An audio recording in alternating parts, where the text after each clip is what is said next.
మనం ఇందాక చదువుకున్నాం ఒక మాట. ఏదా మాట అంటే రోమాపత్రిక 12వ అధ్యాయం 2వ వచనం. ఏమని చదువుకున్నాం?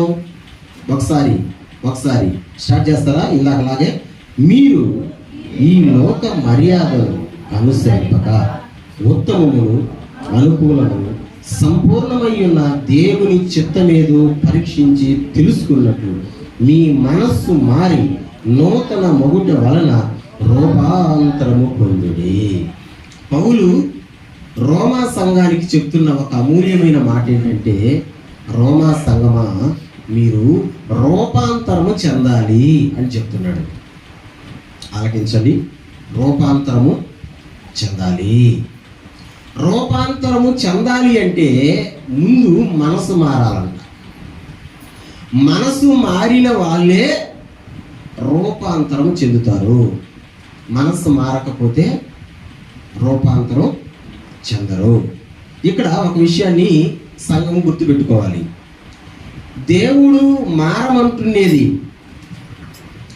మనిషినా లేక మనసునా? మీకు అర్థమవుతుందా? ఆలోచించండి. దేవుడు మారమంటున్నది మనిషినా లేక మనసునా? మనిషిని కాదు, మనస్సును మారమంటున్నాడు. మనస్సు మారితేనంట రూపాంతరము చెందుతాం. మీరు అనుకోవచ్చు ఏంటి రూపాంతరం అంటే అని. మీకు అర్థమయ్యేదానికి చిన్న ఉదాహరణ. కోడిగుడ్డుని మనం చూస్తాం. కోడిగుడ్డు అందరికి ఇష్టమే కదా. ఆమ్లెట్ చేసుకోవాలన్నా, ఉడకబెట్టుకొని తినాలన్నా ఇష్టమే కదా. కోడిగుడ్డు 3 రకాలు, 3 స్టెప్పులు.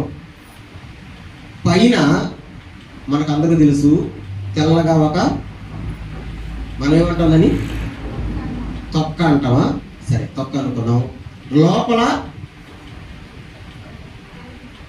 తెల్లసొన ఒకటి ఉంటుంది, ఎల్లో లేదా పుష్పసొన ఒకటి ఉంటుంది. వినండి, ఇదే కదా కోడిగుడ్డు. అయితే ఆ తెల్లసొన, ఆ ఎల్లో లేదా పసుపు సొన రెండు కలిసి దేనిగా తయారవుతాయి? పిల్లగా తయారవుతాయి. వినండి, పిల్ల తయారైన తర్వాత తెల్లసొన మనకు కనబడుతుందా? ఆ పసుపు సొన మనకు కొనబడుతుందా? అంటే ఆ సొనలు కాస్త రూపాంతరం చెంది పిల్లగా మారింది. అది దాన్ని ఏమంటారంటే రూపాంతరము. అంటే ఉండేటువంటి స్థితిని మనం మారిపోవడం, మన స్థితి మారిపోవడం. అర్థమైందా? రూపాంతరం అంటే దేవుడు కూడా అదే అంటున్నాడు, వాక్యం కూడా అదే అంటుంది. మనమంట ప్రతి క్రైస్తవుడు, ప్రతి దేవుని బిడ్డ రూపాంతరము చెందాలి. స్తోత్రం. ఆ రూపాంతరము చెందక ముందు ఏం చేయాలంట? మన మనస్సు మారాలి. ఈ రోజున మనం దాని గురించి ఆలోచన చేస్తే బిడ్డలారా, మనుషులు మారిపోతున్నారు కానీ మనస్సు మాత్రం మారడం లేదు. ఎలా ఉన్న మనస్సు అలాగే ఉంది. క్రైస్తవుడు రూపాంతరం చెందాలి. రూపాంతరానికి ముందు మనస్సు మారాలి. వినాలి, ఎందుకు మనస్సు మారాలి, ఎందుకు రూపాంతరం చెందాలని ప్రశ్న వేసుకుంటే, మనం అందరూ ఉన్నారు కదా అలాగే మేము ఉంటాం, అందరూ చేస్తున్నారు కదా మేము ఇలాగే చేస్తాం అనే దానికి వీలు లేదు. ఎందుకంటే మనము దేవుని రక్తములో కడగబడిన వారిని, దేవుని సొత్తుని, దేవుని ప్రజలమి. స్తోత్రం. కాబట్టి మన మనస్సు వేరేగా ఉండాలి. ఎట్లుండాలా మన మనస్సు అని ఆలోచన చేస్తే బాగా వినండి.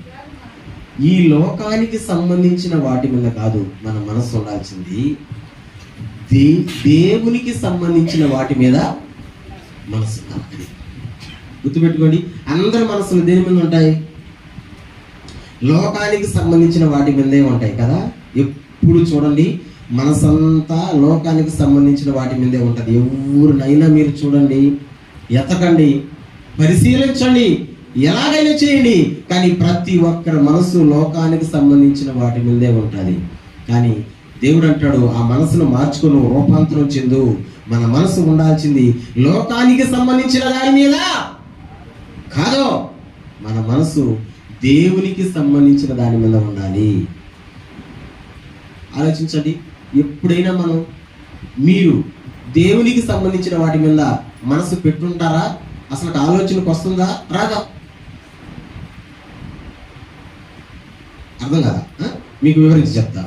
ఇప్పుడు మీ ఇంట్లో భోజనానికి లేవు, కూరకి లేదు, ఖర్చులకి లేదు, అది మీకు గుర్తుకు రాదా? అరే మా ఇంట్లో అది లేదే ఇది లేదే అని గుర్తు రాదా? వస్తుందా రాదా? అదే విధంగా దేవుని గురించి కూడా వస్తుందా? అరే దేవుని మందిరంలో అది లేదే ఇది లేదే, అది కొత్తగా ఉందే ఇది కొత్తగా ఉందే, వస్తుందా? ఇప్పుడైనా ఆలోచన? నేను అంటాను, మీకు ఆలోచన వస్తే అసలు మన చర్చి ఆవరణం ఎలాగా ఉండనే ఉండదు, మన మందిర పరిస్థితి ఎలాగా ఉండనే ఉండదు. ఇంటి కొరకు మనం ఆలోచించుకోగలం, కానీ దేవుని సన్నిధి కొరకు ఆలోచించుకొని ఒక ఆయన ఏమన్నాడంటే, ఒక అతను దారిని పోతా నా ఆటోలు ఎక్కి పోతా ఉండేటప్పుడు ఏమన్నాడంటే, ఏంటి అసలు ఈ చర్చి ఒకటి వీడు గడిపినా చర్చిలో నీకు జరగడం లేదా అని అన్నాడు. ఇప్పుడు చెప్పండి, ఇక్కడ జరుగుతుందా జరగడం లేదా? స్తోత్రం. అంటే ఆరాధన పరిచర్య ఇక్కడ జరుగుతుందా జరగలేదా? మరి ఎందుకు డౌట్ వచ్చింది జరుగుతుందా అని?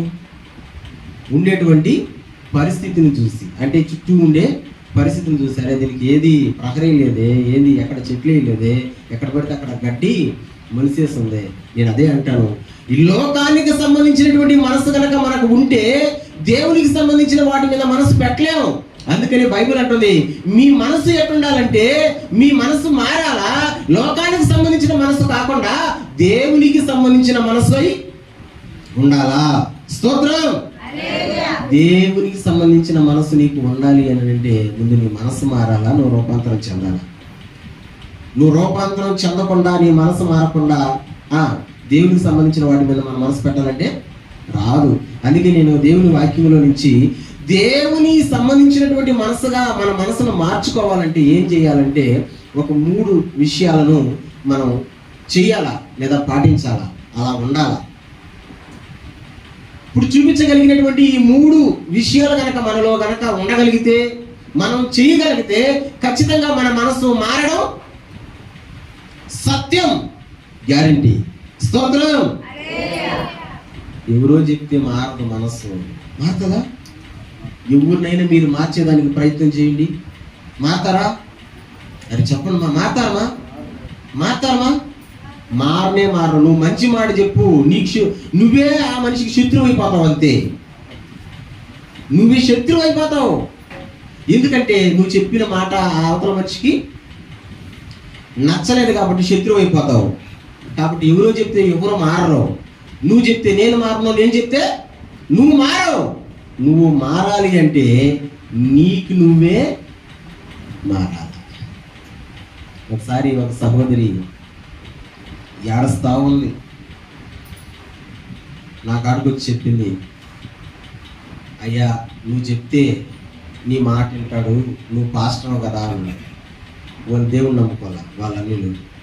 ఏం చెప్పాలమ్మా అని అంటే, ఏం లేదయ్యా, రేపు నాతో పాటు మా ఆయన రమ్మను, ఒక దగ్గరకు తీసుకొని పోతా అనింది. నువ్వు పిలిస్తే రాడా మీ ఆయన అంటే, ఎక్కడికైనా వస్తాడు కానీ అక్కడికి రావడం లేదంటుంది. భార్య పిలిస్తే ఎక్కడికైనా పోతాడంట, కానీ అక్కడికి పోవడం లేదంట.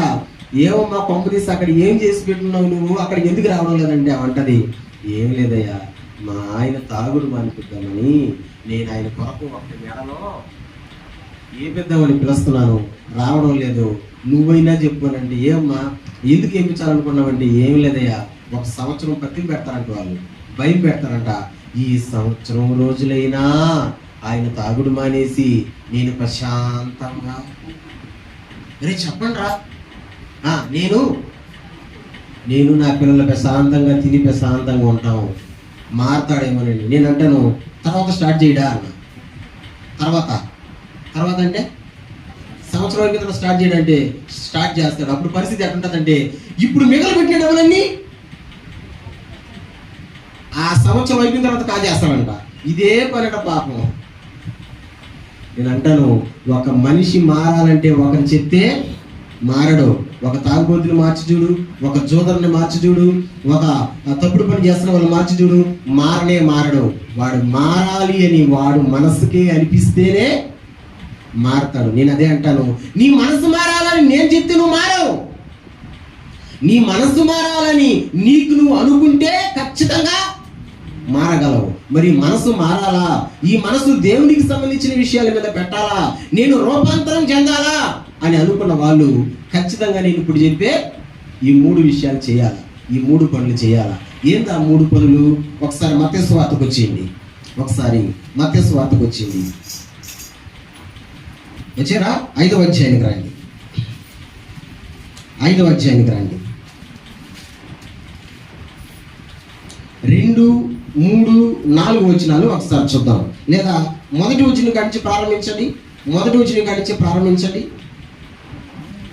అందరూ ఆయన గట్టిగా చదవండి. గట్టిగా చదవండి. ఆత్మ విషయమై దీనులైన వారు ధన్యులు, పరలోక రాజ్యము వారిది. దుఃఖపడువారు ధన్యులు, వారు ఓదార్చబడదు. సాత్వికులు ధన్యులు, వారు భూలోకమును స్వతంత్రించుకుందురు. దేవునికి స్తోత్రం. మత్తయి సువార్త 5వ అధ్యాయంలో మనం చదివాం కదా. తెలిసిన వాళ్ళు చెప్పండి, మనం చదివింది ఏంటిది? యేసు ప్రభు కొండ మీద చేసిన ప్రసంగం. ఈ ప్రసంగంలో ధన్యతలు ఉన్నాయి. ఎన్ని ధన్యతలు? ధన్యతలు ఎన్ని? 9. ఇప్పుడు ఏం చెప్పండి, ధన్యతలు ఎన్ని? ఈ 9లో మనం ఎన్ని చదువుకున్నాం? ఇప్పుడు 3 చదువుకున్నాం. మిగిలిన ఎన్ని ఉన్నాయి? 6 ఉన్నాయి. బాగా వినండి. ఈ 9 ధన్యతలని 3 విడగొట్టి చూడండి. First part 3, second part 3, last part 3. బాగా వినాలా? ఈ ఫస్ట్ పార్ట్ దేనికి సంబంధించిందంటే దేవునికి మనకున్న సంబంధం గురించి. ఈ 3 ధన్యతలు, ఫస్ట్ 3 ఉన్నారా? ఫస్ట్ 3 ధన్యతలు దేవునికి మనకున్న సంబంధం గురించి. నెక్స్ట్ 3 ధన్యతలు దేనికి సంబంధించినవంటే ఇతరులతో మనకున్న సంబంధం, ఇతరులతో. లాస్ట్ 3 ధన్యతలు దేనికి సంబంధించినవంటే మనం సమాజంలో ఉన్న మనకున్న సాక్ష్యం. చెప్తారా? 9 ధన్యతల్ని 3 భాగాలుగా చేసి చెప్పారు. ఫస్ట్ భాగం దేవునితో మనకున్న సంబంధం. రెండో భాగం ఇతరులతో మనకున్న సంబంధం. మూడో భాగం సమాజంలో మనకున్న సాక్ష్యం. నేను అవి 3 భాగాలుగా ఉన్నాయి కాబట్టి ఫస్ట్ భాగాన్ని నేను చెప్పాలని నేను అనుకున్నా. ఫస్ట్ భాగం ఏంటి? దేవునితో మనకున్న సంబంధం. స్తోత్రం చెప్పండి. హల్లెలూయా. మళ్ళీ చెప్తున్నా, నీ మనస్సు మారాలి అంటే ఖచ్చితంగా ఈ 3 చేయాలా. నువ్వు రూపాంతరం చెందాలంటే ఖచ్చితంగా ఈ 3 చేయాలా. ఈ 3 ఎవరైతే చేస్తారో ఖచ్చితంగా వాళ్ళ మనస్సు మారిపోతుంది, వాళ్ళు రూపాంతరం చెందుతారు. ఇది సత్యం. మరి నువ్వు చేయలేకపోతే నేనేం చేయలేను కదా. కొంతమంది గురించి మనం అంటూ ఉంటాం, మరి ఈ మనిషి మారడు, దేవుడు దిగి వచ్చి చెప్పినా మారడు, వినడు అని వదిలేయాల్సి వస్తుంది. కాబట్టి నువ్వు మనసు మారి రూపాంతరం చెందాలంటే ఈ 3 చేయాలా. ఏంటా 3? నెంబర్ 1, 2 వచనం ప్రారంభిద్దామా? అప్పుడు ఆయన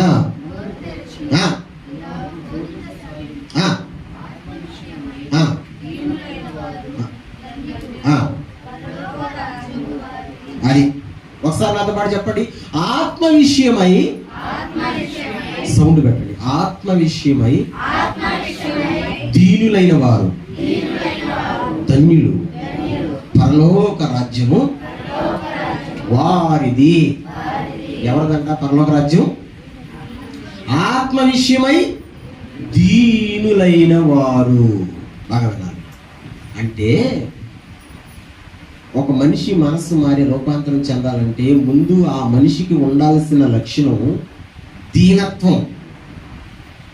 ఒకసారి చెప్పండి, ఏంటది? గట్టిగా అరవండి, ఏంటది? దీనత్వం. క్రైస్తవుడు కలిగి ఉండాల్సిన లక్షణం దీనత్వం. నీ మనసు మారాలన్నా, నువ్వు రూపాంతరం చెందాలన్నా నీకు దీనత్వం ఉండాలా. దీనత్వం అంటే పూర్తిగా, ఒకే మాటలో చెప్పేస్తున్నా చూడండి. దీనత్వం అంటే పూర్తిగా దేవుని మీద ఆధారపడ్డం. దీన్ని ఏమంటారు? దీనత్వం అంటారు. నమ్మిన వాళ్ళ స్తోత్రం చెప్పండి. మా దీనత్వం అంటే ఏందమ్మా? స్త్రీలు చెప్పండి, దీనత్వం అంటే ఏందమ్మా? పూర్తిగా. ఇప్పుడు పురుషులు చెప్తున్నారా? దీనత్వం అంటే ఏందమ్మా? ఈ సెండు నోరు తినడం వల్ల పూర్తిగా. ఇది ఎట్లుంటుందంటే, చిన్న ఉదాహరణ, తప్పు కనుకోబాకండి, ఏంది ఇటు పోల్చారు మా పాస్టర్. చిన్న ఉదాహరణ, అడుక్కు తినే భిక్షగాళ్ళు ఉంటారు. అడుక్కుని వాళ్ళకి కోరికలు ఉంటాయా ఉండవా? ఆశ ఉంటుందా ఉండదా? అది తినాలా ఇది తినాలని ఉంటుందా ఉండదా? కానీ తీరుతాయా? ఇప్పుడు తీరాలంటే ఈ ఊరు తీర్చాలా? ఇప్పుడు ఉదాహరణకి మా జేమ్స్లో ఉన్నాడు, తింటా ఉన్నాడు. ఒక ఆకలితో ఉన్న ఒక వ్యక్తి వచ్చి, అయ్యా ఆకలి వస్తుంది అయ్యా అన్నాడు. తనకి తినాలని ఉంది, కానీ తన చేతిలో డబ్బులు లేవు. డబ్బులు లేనందువల్ల తనకు తినాలని ఉంది. ఇప్పుడు వచ్చి ఎవరి మీద ఆధారపడుతున్నాడు? ఎవరి మీద? తినేవాళ్ళ మీద ఆధారపడుతున్నాడు. ఇప్పుడు చెప్పండి, అతను ఆశ తీరాలి అంటే ఇప్పుడు ఎవరు పెట్టాలా? తినే అతను ఖచ్చితంగా పెడితే తన ఆశ తీరుతుంది. పెట్టకపోతే ఉన్నా కదా. ఇప్పుడు పూర్తిగా అతను ఎవరి మీద ఆధారపడ్డాడు? పెడితే తింటాడు, పెట్టకపోతే లేదు. ఇది దీనత్వం అంటే. అర్థమైందా? ఒక భిక్షగాడు ఏ విధంగా ఇతరుల మీద ఆధారపడతాడో అంటే, నువ్వు పెడితేనయ్యా నాకు, నేను తినగలను, నేను తింటాను, నువ్వు పెట్టకపోతే నేను తినలేను, ఏ విధంగా పూర్తిగా ఆధారపడతాడో ఆ విధంగా మనం కూడా పూర్తిగా దేవుని మీద ఆధారపడాలా. నీకు అర్థమైతే స్తోత్రం చెప్పు, గట్టిగా చెప్పు. కొన్నిసార్లు మనమే ఎక్కడికన్నా పోవాలనుకుంటాము, కానీ మనకాడ పైసలు లేక ఆగిపోతావు. నువ్వు ఇస్తే నేను పోతా, లేదా నువ్వు వస్తే నేను పోతా అంటే మనం ఆధారపడుతున్నాం. నేను అదే చెప్తాను, మనుషుల మీద ఆధారపడడం కాదు దీనత్వం అంటే. దీనత్వం అంటే ఎవరి మీద ఆధారపడడం అంటే దేవుని మీద ఆధారపడడం. ఎన్ని తెలిసినా ఏది అడిగినా పాట మీకు వచ్చు కదా, పాత పాట. ఆ పాటలో లాస్ట్ చరణం పాడగలరా? లాస్ట్ చరణం అసలు ఆ పాట రాదా? లాస్ట్ చరణం, ఆకాశమందు. మీరు పాడకూడదని నిర్ణయించుకున్నారా? ఎట్లా పాడండి అన్న, బంగారు పండ్లారా, పాడండి. ఆకాశమందు ఎగిరేటి పక్షులు విత్తవు, కొట్లకు సమకూర్చవు. మళ్ళీ ఆకాశమందు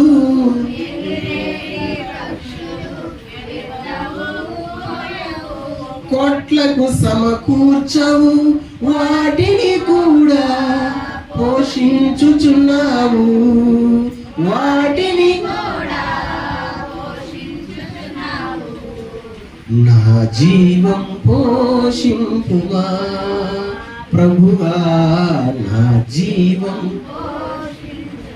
ఇప్పుడు అర్థం చెప్పండి, మనం పాడిన పాటేది, అయ్యా ఆకాశంలో ఎగిరే పక్షులు ఉన్నాయి, అవి విత్తవు కొయ్యవు. అంటే మనం పంట వేసుకుంటాం కదా, పంట కోస్తాం కదా, ధాన్యాన్ని సమకూర్చుకుంటాం కదా, రేపు నెలకి, రేపు వారానికి, లేదా రేపు సంవత్సరానికి అని సమకూర్చుకుంటాం కదా. మరి అవి సమకూర్చుకో, అయినా కానీ అవి తింటున్నాయ్యా, వాటిని నువ్వు పోషిస్తున్నావయ్యా. ఇప్పుడు చెప్పండి, ఏ పక్షి అయినా సరే, ఈ సృష్టిలో ఉన్న ఏ జీవరాశి అయినా సరే ఒక్కరోజు పస్తుంటదా? ఉంటుందా ఉండదా?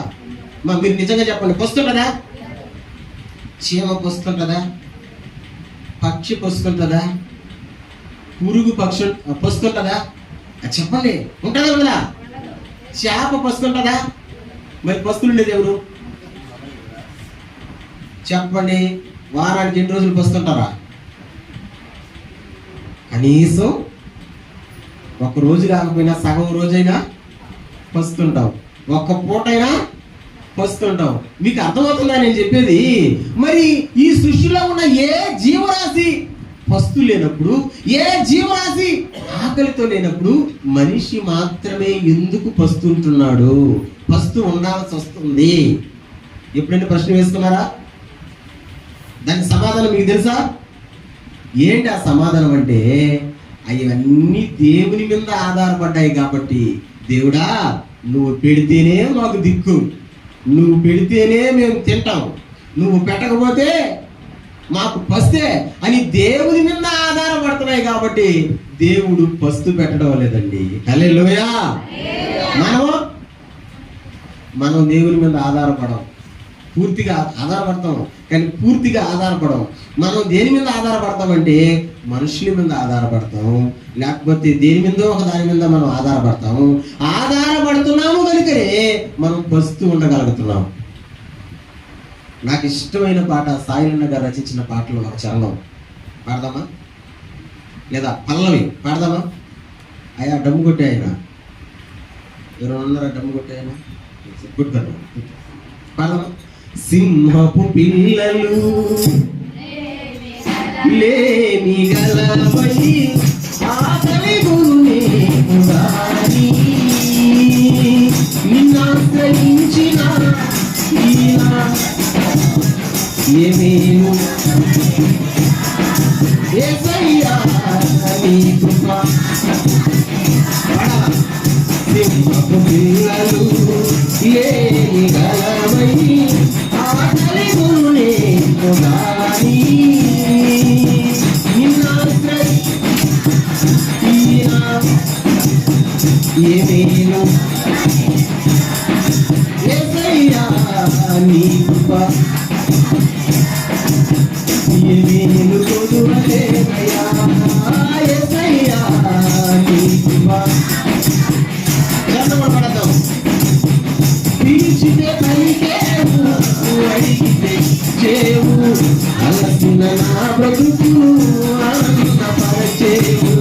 పిలిచితే అడిగితే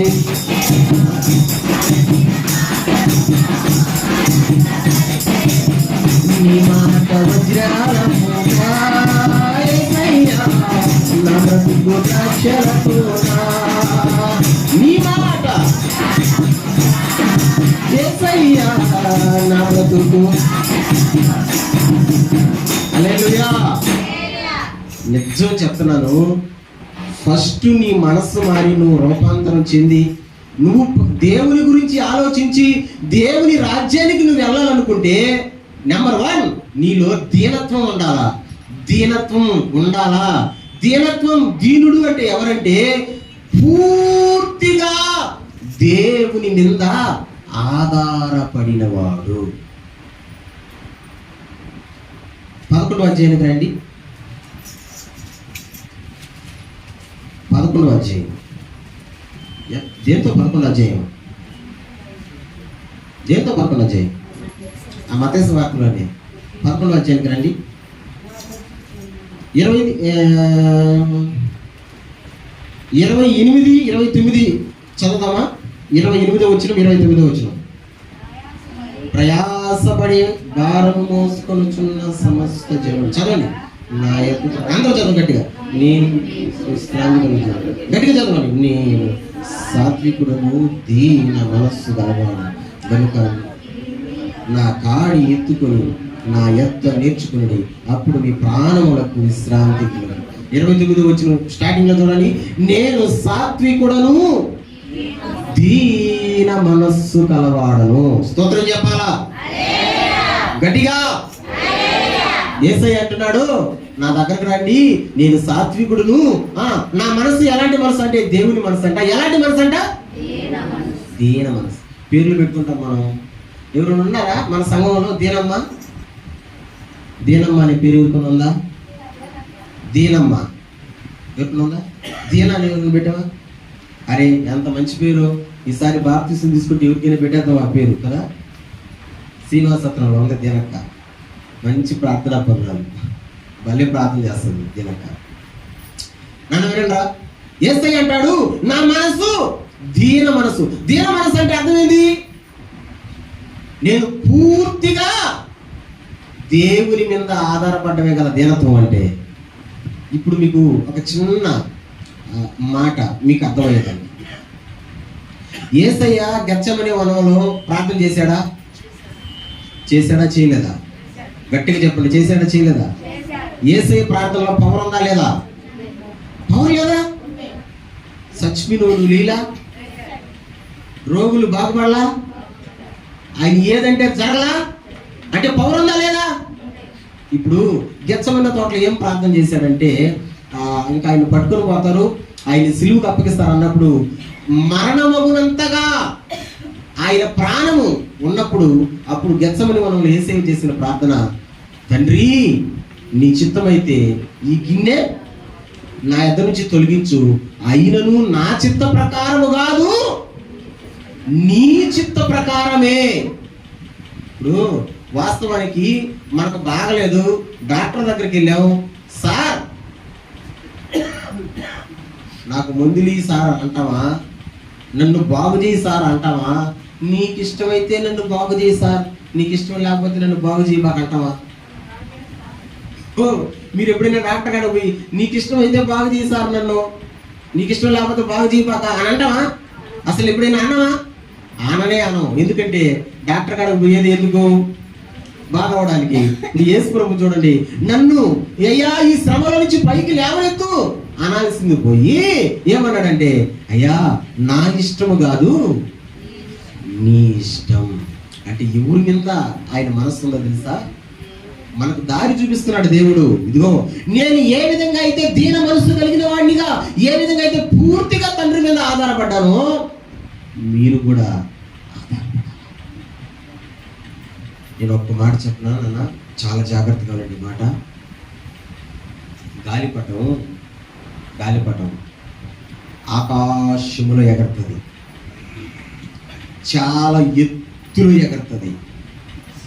అందరూ గాలిపటాన్ని చూసి అబ్బా అంత ఎత్తులో ఎగురుతుందే అని అంటారు కానీ అంత ఎత్తుకు పోవడానికి దానికి ఉన్న దారమే ఆధారం అని ఒక్కరికి తెలియదు, అది ఒక్కరికి కూడా కనిపించదు.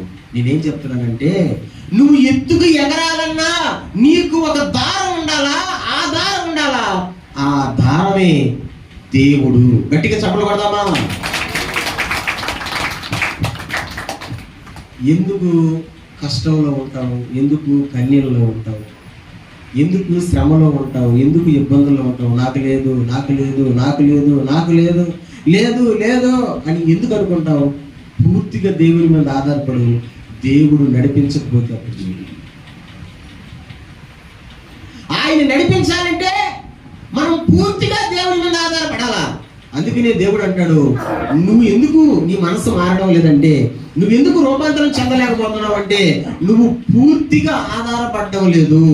ఎవరి మీదో ఆధారపడుతున్నావు, దేని మీదో ఆధారపడుతున్నావు. అందుకని నీ మనస్సు మారడం లేదు. ధనం మీద ఆధారపడుతున్నావా? మనుషుల మీద ఆధారపడుతున్నావా?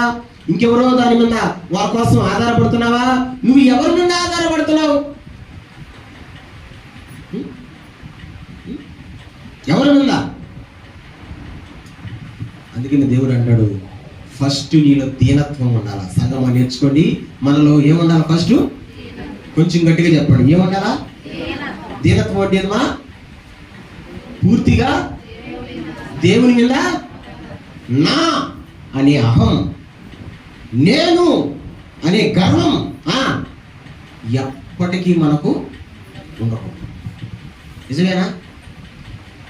మా అహంని, గర్వాన్ని దేవుడు ఇష్టపడతాడా? ఇష్టపడ్డా? దేన్ని ఇష్టపడతాడు? దీనత్వాన్ని ఇష్టపడతాడు. హల్లెలూయా, హల్లెలూయా. ఇద్దరు వెళ్ళారంట మందిరానికి. ఇద్దరు వెళ్ళారంట. యేసుప్రభువే చెప్పాడు, వాళ్ళలో ఒకడు పరిసయ్యుడు, ఒకడు సోకరి. నా గుర్తున్న వాళ్ళు చెప్పండిరా, పరిసయ్యుడు ఏమని ప్రార్థన చేశాడు? పరిసయ్యుడు ఏమని ప్రార్థన చేశాడు? అసలు ఉన్నారా? హల్లెలూయా. కానీ సోకరి ఏమని ప్రార్థన చేశాడు? ఆకాశం వైపు పరిగెత్తుటకు కూడా ధైర్యం చాలగా రొమ్ము కొట్టుకొనొచ్చు, దేవా పాపినైన నన్ను కరుణించు. అంతే కదా? ఆ ప్రార్థన దేవుడు ఇష్టపడ్డాడు. మరి పరిశీలి చేసిన ప్రార్థన, అయ్యా నేను వారానికి 3 సార్లు ఉపవాసం ఉంటాను. చూడండి, డబ్బా 3 సార్లు ఉపవాసం ఉంటాను. నేను సంపాదించిన నా సంపాదనలో 10% నమ్మకంగా నీకు ఇస్తాను. పుదీనా, కొత్తిమీర, అదే రాశారు అక్కడ. పెద్ద వస్తువుల్లో కదా 10%. దేంతో? పుదీనా, కొత్తిమీర ఎంత రేటు? మీరు కూరగాయలు అంగడికి పోండి, ఎప్పుడైనా సరే మీరు తిరుగుగా ఏం అడుగుతారు? వంకాయలు, బెండకాయలు తీరు దేన్ని అడిగి తీస్తారు?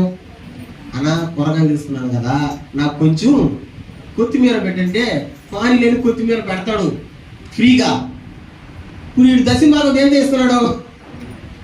పుదీనా, కొత్తిమీరలో 10% ఇస్తున్నాను. ఇదిగో నేను ఆ సుంకర్లు అంటోండి కాదు. చూడండి, అహం, దాన్ని ఏమంటారు? అహం అంటే గర్వం. జాగ్రత్త. గర్వంతో కూడుకున్నటువంటి మనస్సు, గర్వంతో కూడుకున్నటువంటి ప్రార్థన దేవుడు వినడు. ఆయన దేన్ని ఇష్టపడతాడంటే దీనత్వాన్ని ఇష్టపడతాడు. అందుకే సుంకర్ చేసే ప్రార్థన, అయ్యా పాపినైన నన్ను కరుణించు అని. స్తోత్రం చెప్పండి. అందుకే నీ మనసు మారి నువ్వు రూపాంతరం చెందాలంటే నెంబర్ 1 మొట్టమొదటిగా నీలో దీనత్వం ఉండాలా. ఆ దీనత్వం అంటే ఏంటంటే పూర్తిగా దేవుని మీద ఆధారపడతారా? ఆధారపడి చూడండి, దేవుడు మీ జీవితంలో అద్భుతం చేయడం మొదలు పెడతాడు. దేవుడు మీ జీవితంలో కార్యం చేయడం మొదలు పెడతాడు. దేవుడు మిమ్మల్ని ముందుకు నడిపించడం మొదలు పెడతాడు. ఎప్పుడు మొదలు పెడతాడంటే నువ్వు దేవుని మీద పూర్తిగా, నా కొడుకున్నాడులే నాకేమనుకోబాక, నా అన్నాడులే నాకేమనుకోబాక, నా రెడ్డున్నాడులే నాకేమనుకోబాక, నాకు పలానోళ్ళు ఉన్నారులే ఏమని అనుకోబాక. బండ్లు ఓడలు అవ్వగలవు. పరిస్థితులు అన్నీ ఒకేలాగా ఎప్పుడు ఉండవు. ఈ రోజున్న స్థితి రేపు ఉండదు, రేపున్న స్థితి ఎల్లుండి ఉండదు. అందుకే నేను చెప్తాను, అహాన్ని వదిలిపెట్టండి, గర్వాన్ని వదిలిపెట్టండి, దీనత్వాన్ని ధరించుకోండి. అప్పుడు మన మనసు మారి మనం రూపాంతరం చెందుతాం. స్తోత్రం. ఫస్ట్ దీనత్వం కదా. సెకండ్ చదవండి. రెండవది ఏంది? ఫస్ట్ దీనత్వం. రెండవది మత్తయి సువార్త 5వ అధ్యాయం వచనం చెప్పండి. 4వ వచనం చదువునానా? దుఃఖపడువారు ధన్యులు, వారు ఓదార్చబడుదురు. హల్లెలూయా. నాతో పాటు ఈ మాట చెప్పండి. దుఃఖపడువారు ధన్యులు. గట్టిగా, దుఃఖపడువారు ధన్యులు, వారు ఓదార్చబడుదురు. రెండవది మన మనసు మారి రూపాంతరం చెందాలంటే రెండవది మనం ఎలా ఉండాలంట? దుఃఖపడువారు ధన్యులు. దుఃఖం అంటే ఏంది? ఏడుపు. ఒక్క మాట ఏంట్రా, మన యేసయ్య ప్రార్థన వింటాడా వినడా? చెప్పండి గట్టిగా, వింటాడా వినడా? ఎలాంటి ప్రార్థన వింటాడు చెప్పండి? ఎలాంటి ప్రార్థన వింటాడు చెప్పండి? ఫుల్గా ఇక్కడ దాకా తినేసి చికెను, చేపలు, కోడిగుడ్లు, మటను ఇక్కడ దాకా ఫుల్గా తినేసి చర్చిలోకి వచ్చి ప్రార్థన ఇది. నీకు స్తోత్రం అయ్యా. వింటాడా? వింటాడా? వింటాడా? ఎవరు ప్రార్థన వింటాడు? ఆయన సన్నిధికి వచ్చి కన్నీటితో ప్రార్థన చేసే వాళ్ళ ప్రార్థన వింటాడు. మా చేసావా ఎప్పుడైనా నువ్వు ఆయన సన్నిధిలో కన్నీటి ప్రార్థన? పురుషులు ఇప్పుడు చేశారా? మీరు చేశారా? మా స్త్రీలు మీరు చేశారా? తైకంటే ఏడ్చేది మీరే కదా. అవి ఎక్కడ ఉంటాయో, కరెంట్ లేకపోయినా సరే నీళ్ళు వస్తాయంటే ఊర్లో నుంచి నీళ్ళు వస్తాయి, ఆడవాళ్ళ కట్ల నుంచి నీళ్ళు వస్తాయి. చిన్నగా ఏడవరు కదా. మా ఎప్పుడైనా ప్రభు సన్నిధిలో ఏడ్చి ప్రార్థన చేసావా? అసలు చేస్తున్నావా ప్రార్థన? అన్నాకి పిల్లల పుట్ల, బాగా వినండి, అన్నాకి పిల్లల పుట్ల ఇంట్లో రోదన ఎక్కువైపోయింది, ఇంట్లో కష్టం ఎక్కువైపోయింది, శ్రమ ఎక్కువైపోయింది.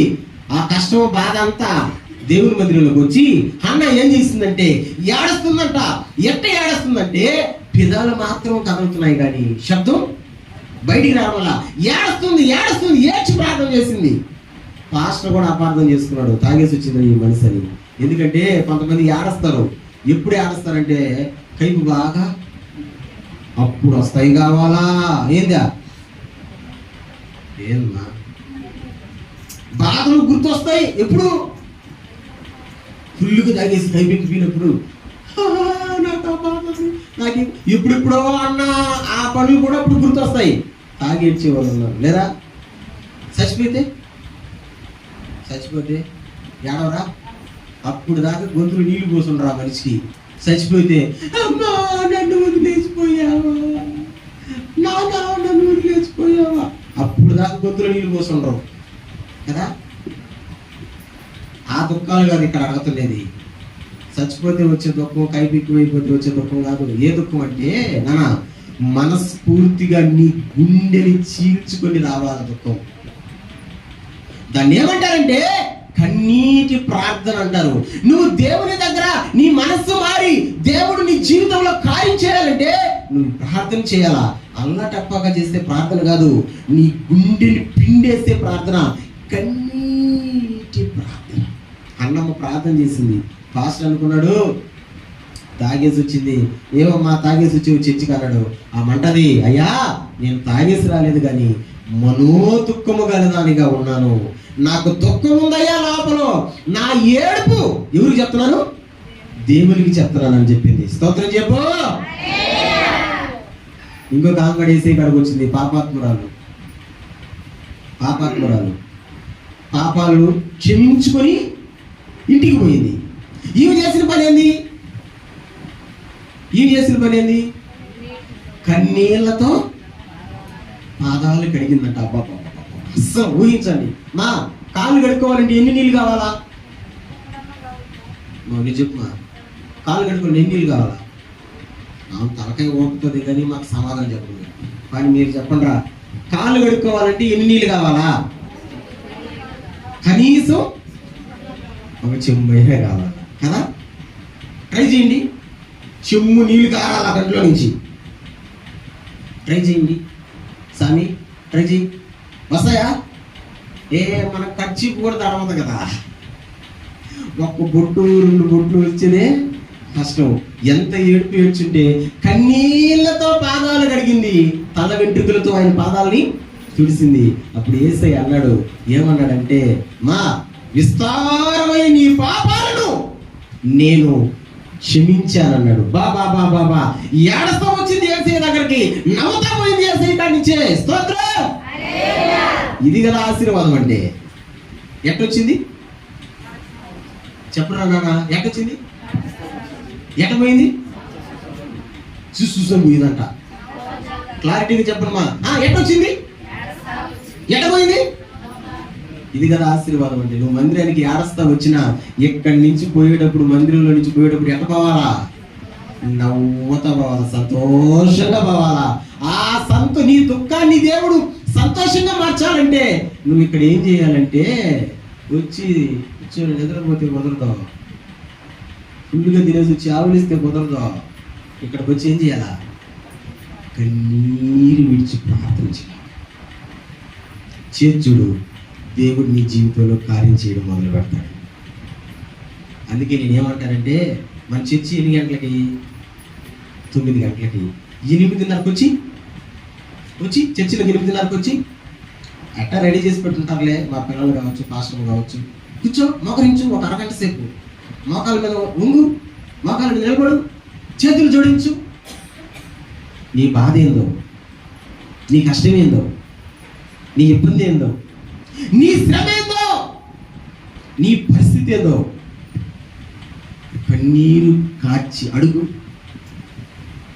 యేసయ్య అన్నాడు మత్తయి సువార్త 5:4, అదే కదా, దుఃఖపడేవారు ధన్యులు వారు ఓదార్చబడుదురే. నీకు ఒక్క రోగం లేదే, స్పర్శ లేదే, ఆ దుఃఖం నీకు లేదే. నువ్వు ఎంతసేపటికి బాసిని పట్లు వేసుకొని కూర్చొని అదేందో ఉనబోతి మీద వాన కురిసినట్టు ఎన్ని చెప్పినా సరే తొలగకుండా బలగకుండా అటు గమ్ముగా ఉంటే ప్రార్థన చేసి ఎట్టంటాడు దేవుడు వినాలంటే నువ్వు కన్నీటి ప్రార్థన చేయాలి కదా. ఎట చేయాలా? వచ్చిందా? ఎప్పుడైనా వచ్చిందా? బండ లాంటిది నాదు మొండి హృదయం, ఎండిపోయినా నాది పాత జీవితం. బండ లాంటిది నాది, ఎండిపోయినా నాది, మార్చితివి నీ సాక్ష్యముగా, మార్చితివి నీ సాక్ష్యముగా. ఇచ్చినావు మెత్తని కొత్త, ఇచ్చినావు మెత్తని కొత్త జీవితం. ఎంత కృపమైనవు యేసయ్యా, ప్రేమ చూపి నన్ను. మళ్ళీ పాడండి. బండలాంటిది నాది మొండి హృదయం, ఎండిపోయినా నాది. బండలాంటిది నాదో, ఎండిపోయినా. ఎలాంటి హృదయం అంట? బండ లాంటిది నాది మొండి అంటే కొంతమంది చూడండి మొండిగా మాట్లాడతారు కదా, మొండిగా ఆట ఆడతారు కదా. మొండోళ్ళతో మనం ఏమైనా చేయగలమా? బైబిల్లో ఒక మాట ఉంది, రాజు కంటే మొండోడే గొప్పవాడంట. ఎవరికంటే? ఎందుకు గొప్పవాడని అన్నాడంటే, ఎవరు మార్చలేరురా, రాజు అయినా మాట వింటాడేమో కానీ ఆ మొండోడు మాట్లాడడు. మొండి హృదయం అంటే ఎన్నిసార్లు చెప్పినా మారని హృదయం. నేను అంటాను, దేవుడు ఈరోజు ఆ మొండి హృదయాన్ని వాక్యమనే కర్రతో దేవుడు బద్దలు కొడుతున్నాడు. యేసు నామములో మొండి హృదయం దేవుని వాక్యమనే కర్రతో చితగొడుతూ ఉండగా ఆ బండ పగిలిపోవును గాక. వచ్చేయాలా? ఎలాంటి హృదయం వచ్చేయాలా? మెత్తని హృదయం వచ్చేయాలా. నీకు నాకు అందరికి మెత్తని హృదయం. దేవుని సన్నిధికి అరగంట ముందే రావాలా, కనీసం 1 గంట, లేకపోతే కనీసం 1 అరగంట ముందు రావాలి నువ్వు దేవుని సన్నిధికే. వచ్చి ఇక్కడ మోకరించి ఇక్కడ నువ్వు కన్నీరు విడిచి ప్రార్థన చేయాలా. నాకు చెప్పుకుంటారు కదా బాధలా, చెప్పుకోరా శాంతమ్మా, చెప్పలేనువా? రాంగ నా బాధ ఇప్పుడు నేను ఊరికి చెప్పుకోవాలా? మా ఆత్మీయ తండ్రి ఒక ఆయన ఉన్నాడు, మా పాస్టర్ గారు చెప్పుకోవాలని ఇక్కడికి వచ్చి చెప్తుంది. నేను అన్నాను, అందరికీ శ్రమలే అమ్మా, ప్రార్థన చేద్దాంలే అని చెప్పిన. నాకు చెప్పడం కంటే కూడా ఎవరికి చెప్పుకుంటే మేలు? దేవునికి చెప్పుకుంటే మేలు. ఎట చెప్పాలి? దేవునికి ఎట చెప్పాలా? కన్నీరు విడిచి. నీ హృదయం పగలందే కన్నీరు రాదు. నీళ్ళు రావాలంటే ఏం చేయాలా? మనం బోర్లు వేసుకుంటాం కదా, పాయింట్లు. నీళ్ళు రావాలంటే ఏం చేస్తాం? దానికి రంధ్రం వేస్తాం కదా, ఆ భూమిని పగలగొడతాం కదా, దాన్ని చీలుస్తాం కదా. బండను బద్దలు కొట్టి చీలిస్తేనే, కిందకు పోతేనే లోపల ఉన్నటువంటి నీళ్లు బయటకు వస్తాయి. మరి బండ హృదయం పగిలితేనే కదా వస్తుంది. అందుకే యేసయ్య అన్నాడు, నువ్వు మారాలంటే ముందు నువ్వు మారి నువ్వు రూపాంతరం చెందాలంటే రెండవదిగా నీలో ఏముండాలంట? దుఃఖపడే మనస్తత్వం ఉండాలా. చెప్పండి, ఎలాంటి మనస్తత్వం? నీ పాపము గురించి నువ్వు ఏడవాలా, నీ రోగము గురించి నువ్వు ఏడవాలా, నీ పరిస్థితుల గురించి నువ్వు ఏడవాలా. దుఃఖించే హృదయం ఉండాలా. నేను చెప్పలేదు బిడ్డలారా, దేవుడు చెప్తున్నాడు. నువ్వు ఎంతసేపుకి ప్రార్థన చేస్తున్నా, మామూలుగా ప్రార్థన చేసి వెళ్ళిపోతున్నావు, చలనం లేకుండా ప్రార్థన చేసి వెళ్ళిపోతున్నావు. నువ్వు ఇలాగ ఎన్నిసార్లు ప్రార్థన చేసినా ఆ ప్రార్థన దేవుడు వినడరా, ఆ ప్రార్థనకి జవాబు రాదురా. మరి ఆ ప్రార్థనకి జవాబు రావాలంటే ప్రభు సన్నిధిలో కన్నీరు విడిచే అనుభవంలోకి. స్తోత్రం చెప్పండి, గట్టిగా చెప్పండి, గట్టిగా చెప్పండి. యేసయ్య పావురం పరిశుద్ధాత్మ రూపంలో వచ్చినట్టు, యేసయ్య దగ్గరకు పావురం పరిశుద్ధాత్మ రూపంలో వచ్చినట్టు మనం చూస్తాం. చెప్పండి, యేసు ప్రభు బాప్తిస్మం తీసుకున్నాడా? యోర్దాను నది నుంచి బయటకు వచ్చాడా? అప్పుడు యోర్దాను నది నుంచి బయటికి రాగానే పరిశుద్ధాత్మ ఏ రూపంలో వచ్చింది? పావురం రూపంలో. నన్ను చెప్పండి గట్టిగా, ఏ రూపము? మా పావురం కట్టి ఏ పక్షి దొరకలా దేవునికి. ఆ రూపంలోనే ఎందుకు వచ్చింది? పావురం రూపాన్ని ఎందుకు ఎన్నుకునింది? ఎందుకని పావురం రూపంలోనే పరిశుద్ధాత్ముడు దిగి వచ్చాడు? చెప్పగలరా? ఎందుకు?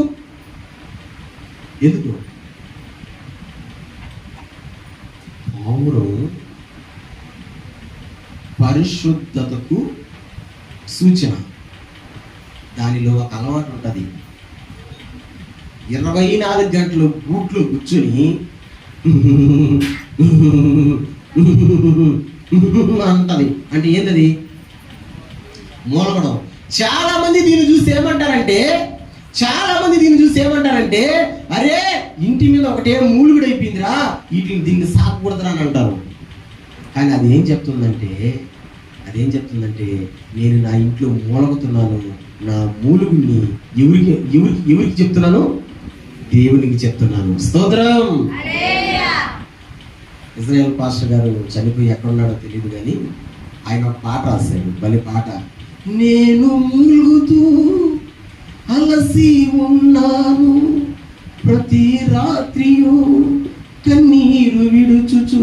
ఏం చేస్తుంది? నేను మూలగుతున్నా. ఎట్ట మూలగుతున్నానంటే పావురము మూలిగినట్టు మూలగుతున్నా. బిడ్డలారా, నిజం. మనం ప్రభు సన్నిధిలో సహాయం కోరుకోవాలంటే, ప్రభు మనకు సహాయం చేయాలంటే మనం ఎంత ఉండాలో తెలుసా? మనం ప్రార్థన చేయాలా? ఎలా ప్రార్థన చేయాలా చెప్పండి. ఎట్ట ఒక మాట చెప్తున్నా, గుర్తుపెట్టుకో. నువ్వు కన్నీరు విడిచి ప్రార్థన చేసేదాకా దేవుడు చూస్తూనే ఉంటాడు నీ సై. ఎప్పుడు దాకా ఇట్ట బండ హృదయం ఉంటుంది ఉండేరా నీక? ఎప్పుడు దాకా నువ్వు ఇలాగే మత్తుతో తూగుతూ ఉంటావో ఉండో? నువ్వు ఎప్పుడు మారి రూపాంతరం చెందుతావో, ఎప్పుడు దుఃఖించే హృదయం నీకు వస్తుందో అప్పుడే నీ దగ్గరకు వస్తానంటాడు ఆయన. అప్పుడే నీ ప్రార్థన వింటానంటాడు ఆయన. యేసయ్య అన్నాడు, దుఃఖపడు వారు ధన్యులు, చెప్పండి వారు ఓదార్చబడు. మన పాపం కోసం ఏడవాలా, మనం చేస్తున్న పాపాలను బట్టి మనం ఏడవాలా, మన రోగాలను బట్టి ఏడవాలా, మన పరిస్థితులను బట్టి ఏడవాలా. మొత్తానికి ప్రభు సన్నిధిలో కన్నీరు విడవాలా. ఉన్నారా? అప్పుడే నువ్వు మారగలవు. స్తోత్రం చెప్పండి, గట్టిగా చెప్పండి. ఒక మనిషి మారి రూపాంతరం చెందాలంటే 3 పాయింట్లు 2 చెప్పేశా. చెప్పండి. ఫస్ట్ది అయ్యా గట్టిగా చెప్పండి. ఎలాంటి మనసు అంటే ఏందమ్మా? దీన మనసు అంటే పూర్తిగా మనుషుల మీద అసలు వద్దు. మనకు మనుషుల మీద ఆధారపడ్డామంటే ముంచేస్తారు అంతే. ఎప్పుడు ఎట్టుంటారో మనుషులు తెలియదు నాన్న. ఇప్పుడున్న మనుషులు ఎప్పుడున్నాడో మారిపోతారంతే. మనుషుల మీద ఆధారపడాల్సింది ఎవరి మీద ఆధారపడాలా? దేవుని మీద ఆధారపడాలా. నెంబర్ 2 ఇప్పుడే చెప్పాను, ప్రభు సన్నిధిలో మనం ఎట్టుండాలా?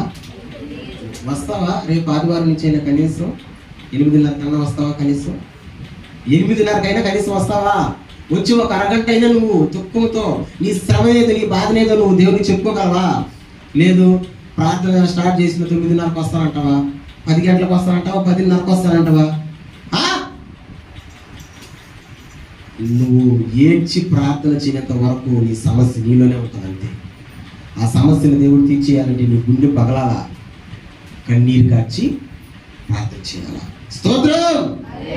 3వది, లాస్ట్ అండ్ ఫైనల్ చూద్దామా? మనిషి మారి రూపాంతరం చెందాలంటే 3వది ఎక్కడన్నా మాట వదిలేసారా? మత్తయి సువార్త 5వ అధ్యాయం 5వ వచనం. ఇప్పుడు చదువు. అబ్బా, ఈ రాజ్యం అంతా ఓదేనంట. ఈ భూమి మీద ఏది అనుకుంటే అదంతా జరుగుతుందంట. ఓ, మనుషులకు ఉండే పెద్ద అలవాటు ఏంటంటే, నేను అనుకునిందా ఏమీ జరగడంలే, ఎందుకు జరగడం లేదో, ఆ కారణం ఏందో నేనా చెయ్యి చూపించుకుంటా, అది చూపించుకుంటా, ఇక్కడికి పోతా అని అనుకుంటారు కదా. కానీ యేసయ్య చెప్పాడు దాని సమస్య పరిష్కారం. భూలోకములో భూమి మీద నువ్వు అనుకునింది నువ్వు జరగాలంటే సాత్వికులు ధన్యులు, వారు భూలోకమును స్వతంత్రించుకుందరు. అంటే సాత్వికం. ఒకసారి చెప్పండి, ఏంటది? గట్టిగా అరవండి, ఏంటది? హల్లెలూయా. గట్టిగా హల్లెలూయా. ఇందాక మత్తయి సువార్తలో 11వ అధ్యాయంలో, మత్తయి సువార్తలో 11వ అధ్యాయంలో 29వ వచనం చదివించాను. మీకు గుర్తుందా? గుర్తుందా? గుర్తులేదా? ఏది ఒకసారి చదవండి, మళ్ళీ చదవండి ఆ మాటని. మత్తయి సువార్త 11వ అధ్యాయం 29వ వచనం.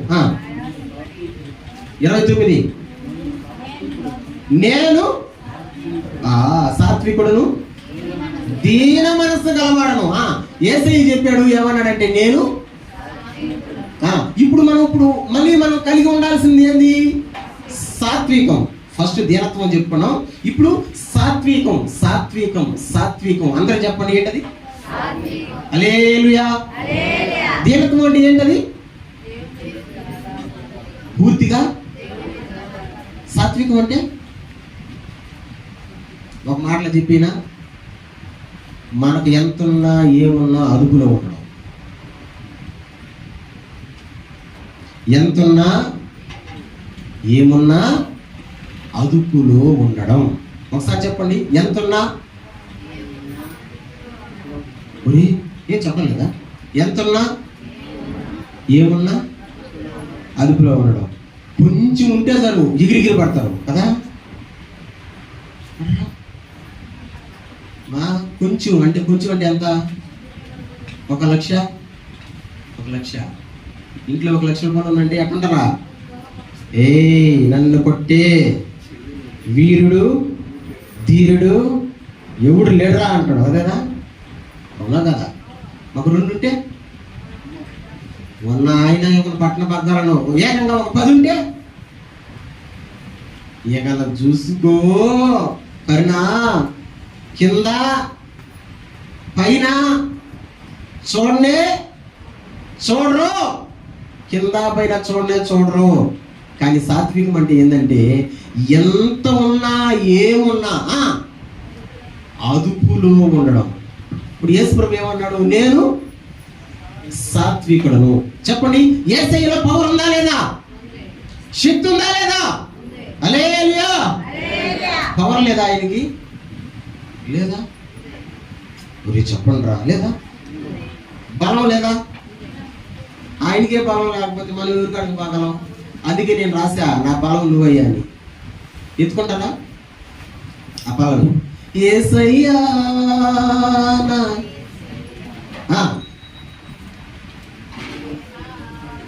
సరే అయితే ఏం సంగతి మా ఉన్నారా? యేసయ్యలో బలం లేదా? శక్తి లేదా? ఉంది. ఆయనలో బలం ఉంది, ఆయనలో శక్తి ఉంది.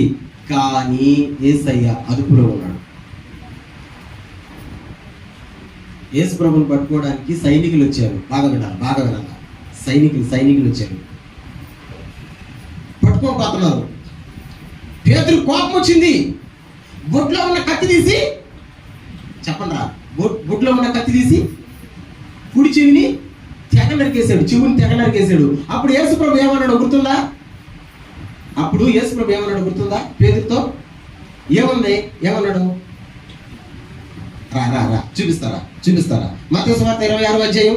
అప్పుడు పేతురు ఏమన్నాడు అంటే, యేసయ్యలో ఎంత బలం ఉందో చూపిస్తున్నా నేను మీకు. చూద్దాం. 26వ అధ్యాయానికి రండి. 53వ వచనం.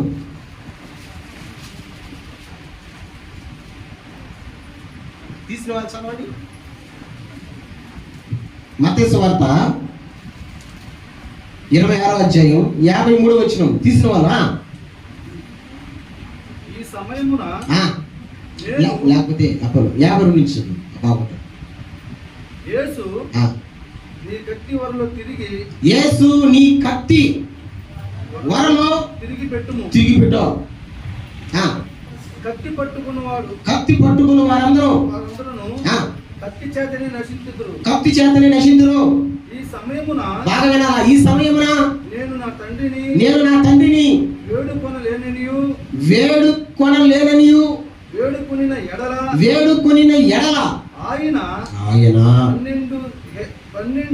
12 సేన వ్యూహముల కంటే ఎక్కువ మంది దూతలను ఇప్పుడే నాకు పంపడనియు నీవనుకొనుచున్నావా? పేతురుతో యేసయ్య అన్నాడు, పేతురా నీ కత్తిని వరలో పెట్టి, పేతురా నేను అనుకున్నానంటే, నేను ప్రార్థన చేశానంటే ఇప్పుడే నా తండ్రి ఎంతమంది దూతలను పంపిస్తారంట? క్లారిటీగా చదవండి ఆ మాటని. ఎంతమంది దూతల్ని? అరే 12 అంట. 12 సేనా వ్యూహముల కంటే. వ్యూహం అంటే ఒకటి ఉంది కదా, అక్కడ ఒకటి ఉంది కదా, కింద పుట్టినట్లు ఒకటి చూడండి. ఏంది అంటే ఒక వ్యూహం అంటే ఎంత? 6000. అప్పుడు 12 వ్యూహాలు అంటే 12 × 6 పట్టండి కదా క్యాల్కులేటర్. 12 × 6 అరే 12 × 6000 కొట్టండి. ఎంతమంది దూతలు చూద్దాం? 70. అంటే యేసయ్య అంటాడు, నేను ఇప్పుడు కానీ అనుకున్నాను అనుకో, నా తండ్రికి వేడుకున్నాను అనుకో, నా తండ్రికి ప్రార్థన చేశాను అనుకో, 8,000 మంది దూతలు పంపించేస్తారంట.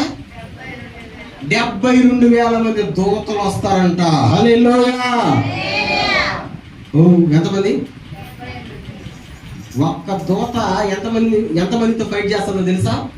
కానీ ఎంతమంది చంపేస్తుందో తెలుసా? ఒక్క దూత చదవండి ఆ మాట కూడా చూద్దాం. 2వ రాజుల గ్రంథం 19వ అధ్యాయం 35వ వచనం. 2వ రాజుల గ్రంథం 19వ అధ్యాయం 35వ వచనం. తీసిన వాడు టక్కన చదవండి.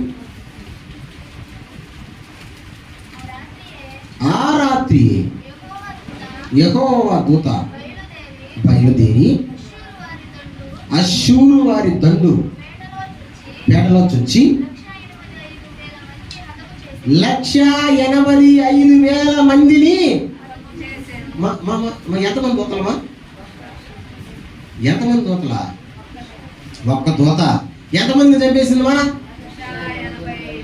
హల్లెలూయా. అంటే ఒక్క దూత ఎంతమందితో ఫైట్ చేయగలదు? 185,000 మంది కూడా ఏం చేయలేరు దేన్ని? ఒక్క దూతని. ఇప్పుడు యేసయ్య అంటాడు, నేను అనుకున్నానంటే ఎంతమంది దూతలు వస్తారు? 72,000 మంది దూతలు. అప్పుడు క్యాల్కులేటర్ కూడా చూడండి. క్యాల్కులేటర్ సరిపోద్దా? 185,000 ఇంటూ 72,000 కొట్టండి. అసలు క్యాల్కులేటర్ వస్తుందా? అంటే యేసయ్య ఎంత పవర్ ఉందో చూడండి ఆయనలో. మీకు అర్థమవుతున్న వాక్యం? యేసయ్యలో ఎంత బలం ఉందో చూడండి. నేను అనుకుంటే 72,000 మంది దూతలు నా తండ్రి ఇప్పుడే పంపిస్తాడు. ఒక్క దూత 185,000 మందిని చంపగలిగిన సత్తా, ఫైట్ చేయగలిగిన సత్తా కలిగింది. అంత పవర్ నాలో ఉన్నా సరే నేను అదుపులో ఉన్నా, నేను హెచ్చుగా మాట్లాడుతున్నా, నేను కంట్రోల్లో ఉన్నా. ఇది కదా సాత్వికం అంటే. హల్లెలూయా. నేను అదే చెప్తున్నాను. సాత్వికం అంటే ఏంటంటే నీకు ఎంతైనా ఉండని, ఏమైనా ఉండని అదుపులో ఉండాలా. నీ నోరు అదుపులో ఉండాలా, నీ మాట అదుపులో ఉండాలా, నీ చూపు అదుపులో ఉండాలా, నీ ప్రవర్తన అదుపులో ఉండాలా.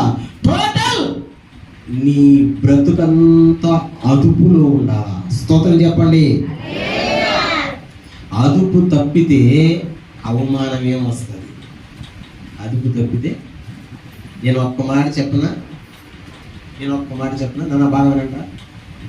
ఏ బండికైనా సైకిల్ మొదలుకొని పైన ఎగిరే విమానం, నీళ్ళలో తిరిగే షిప్పు, దేనికైనా బ్రేకులు ఉంటాయి. తయారు చేసినోడే బ్రేక్ పెట్టరు. పెట్టడా మీరు అనొచ్చు షిప్కి ఏడుందయ్యా బ్రేక్ పడవ కానీ. ఎందుకనా ఒక పెద్ద గుండు ఒకటి వేసేస్తుంటారు కదా, దాన్ని ఏమంటారు, నీళ్ళ లాగేదానికి లంగరేనా వేసేస్తుంటారు కదా, అదే దానికి బ్రేకు. మరి దేనికి బ్రేక్ పెడతాడంటే బ్రేక్ లేకపోతే అదుపు తప్పుతుంది, అదుపు తప్పితే యాక్సిడెంట్ అయిపోతుంది. నిన్న వీడియో చూసాను నేను, ఎక్కడ జరిగింది అది, కర్ణాటకలోనూ మహారాష్ట్రలో జరిగింది. వర్షం వచ్చి గుంటలో నీళ్ళు నిలబడి ఉంటే బైక్ కూడా పోతున్నాడు, పక్కన ట్యాంకర్ పోతుంది. బైక్ కూడా గుంటలో దిగేసాడు, టైర్ స్లిప్ అయిపోయింది. ఇట్లా బండి ఇట్లా వాగేసరికి వెనకనే వచ్చి వీడేం చేస్తున్నాడంటే ఎక్కించుకుని వెళ్తా ఉన్నాడు బైక్ పైన. అదృష్టవంతుడు ఓడు నిలబడేసి పక్కకు వచ్చేసినాడు, లేకపోతే ఓడు కూడా బజ్జి అయిపోడు. చూడండి, బ్రేక్ మిస్ అయితే, అదుపు లేకపోతే అవమానమే వస్తుంది. అందుకే నేను చెప్తున్నాను, నీకు ఎంతైనా ఉన్ని ఏమైనా ఉన్ని ఎట్టుండాలంట, అదుపులో ఉండాలా. అదుపు తప్పినావా అవమానం తప్పదా. అందుకే నీ దేవుడు అంటాడు, సాత్వికాన్ని మీరు కలిగి ఉండాలా. ఇప్పుడు చెప్పడమా, మనం మనస్సు మారి మనం రూపాంతరం చెందాలంటే మనకు ఉండాల్సిన 3 లక్షణాలు ఏది? నెంబర్ 1 దీనత్వం. దీనత్వం అనగా పూర్తి మీద దేవునికి ఆధారపడడం. నెంబర్ 2 ప్రార్థన. ఏం ప్రార్థన? ఈ కన్నీటి ప్రార్థన అంటే నాకు ఒకసారి మా ఇంట్లో జరిగింది ఒక సన్నివేశం గుర్తొస్తుంది. మేము రోజు కుటుంబ ప్రార్థన చేస్తున్నప్పుడు ఆ రోజు మా బావ కూతురు ఒక అమ్మాయి వచ్చింది. ఆమె పిన్ని కదా, ఈమె పిన్నియా అత్తమ్మ. ఈమె ప్రార్థన చేస్తూ ఉంది, కన్నీరు గడిచి ప్రార్థన చేస్తూ ఉంది. ఈమె 2 రోజులు 3 రోజులు ఉండాలనుకుని వచ్చింది ఆ పాప. దాన్ని వెంటనే ఏడుపుకి ఎత్తుకునింది. తీసుకోపో మా ఇంటికి అని చెప్పింది. ఏమో ఉంటావు కదంటే కాదు కదా నేను తీసుకోపో అని చెప్పింది. ఇంటికి తీసుకెళ్ళిపోయిన తర్వాత అక్కడ చెప్పిందంట, మామయ్య ఆయన కష్టాలు పెడుతున్నాడు అత్తమ్మని, చిన్నగా అరవడం అత్తమ్మ ఇంట్లో. నేనంట నాకు చూసారు మీరు ఎప్పుడైనా సుప్రియ చూసారా? కష్టాలు పెట్టవు. ఓళ్ళు మనల్ని ఏడిపిస్తారు కానీ మనం ఏడిపిస్తావా? నువ్వు ఇప్పుడు నేర్పించావు యావని ఓళ్ళు ఏడిపించరా? ఏడుపు వచ్చిందంటే నాకు ఫోన్ వచ్చింది గుర్తుందే.